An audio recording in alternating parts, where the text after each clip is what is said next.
Hello viewers, നിങ്ങളിപ്പോൾ കണ്ടത് VFR 750 എന്ന് പറയുന്ന 95-ലെ, അതായത് 1990-ൽ ഇറങ്ങിയ ബൈക്കാണ്. ഇതിൽ ഓയിലും ഓയിൽ ഫിൽറ്ററും എങ്ങനെ ചേഞ്ച് ചെയ്യാമെന്നാണ് നിങ്ങൾക്ക് അടുത്ത് ഞാനിത് പറഞ്ഞു തരാൻ പോകുന്നത്. പിന്നെ ഇതിൽ വേറെ അത്യാവശ്യം സൂപ്പർ ബൈക്കുകളിൽ ചേഞ്ച് ചെയ്തിട്ടുള്ള അതേ മെത്തേഡ് തന്നെയാണ് ഇതിലും, വേറെ വ്യത്യാസങ്ങളൊന്നുമില്ല. പിന്നെ 95-ൽ ഇറങ്ങിയ ഒരു ബൈക്കായതുകൊണ്ട് എനിക്കൊരു വീഡിയോ ചെയ്യാൻ തോന്നി, അങ്ങനെ ഞാനിത് പറഞ്ഞു തരുന്നത്. ഇത് ഒരു 17-ൻ്റെ നെറ്റ്, നമ്മൾ ഓയിൽ അണ്ടർ ട്രേയുടെ അടിയിൽ ഒരു 17 നെറ്റ് റൈറ്റ് സൈഡ് സൈലൻസിൻ്റെ സൈഡിലായിട്ട് വരും. ആ നെറ്റൊന്ന് ഡ്രൈൻ ഔട്ട് ചെയ്യുക. ഇത് അത്യാവശ്യം നല്ല ഒതുക്കി വെച്ച വണ്ടിയാണെന്ന് തോന്നുന്നു. ഒതുക്കി വെച്ചിരുന്ന വണ്ടിയാണ്, അങ്ങനെ വർക്ക്ഷോപ്പിൽ അത് ആ സമയത്ത് കൊണ്ടുവന്നതാണ്.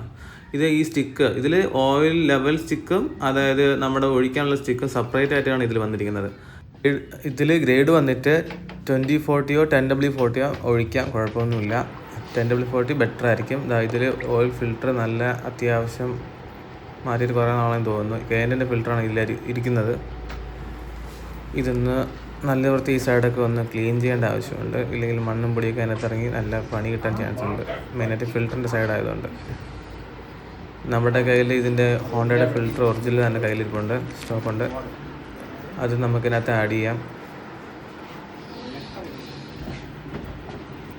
സെറ്റ് ചെയ്തിട്ട് ബാക്കി ഞാൻ പറയാനൊരു കാര്യം പറഞ്ഞുപോയി. ഇതിൽ നമുക്ക് എൻജിൻ ഓവറോൾ ചെയ്യുകയാണെങ്കിൽ 4 ലിറ്റർ ഓയിൽ വേണ്ടി വരും. അതായത് എൻജിൻ റീബിൽഡ് ചെയ്യുന്നെങ്കിൽ ഇത് ഓയിൽ ഫിൽറ്റർ ചേഞ്ച് ചെയ്ത് ഇതിനകത്ത് ഓയിൽ ആഡ് ചെയ്യുകയാണെങ്കിൽ 3.1 ഒഴിച്ചാൽ മതി. അത് 3 ലിറ്ററും 100 ml ഒഴിച്ചാൽ മതിയാവും. ഇത്രയാണ് ഇതിനകത്ത് മെയിനായിട്ട് നോക്കാനുള്ളത്. നിങ്ങൾക്കും ഇത് നോക്കാമെന്നുള്ളതേ ഉള്ളൂ. ആ സ്റ്റിക്ക് ലെവൽ ഓയിൽ ഒഴിച്ച ശേഷം അതുകൂടെ ഒന്ന് ചെക്ക് ചെയ്ത് നോക്കാം. ഇത്രയേ ഉള്ളൂ. Thank you for watching my video.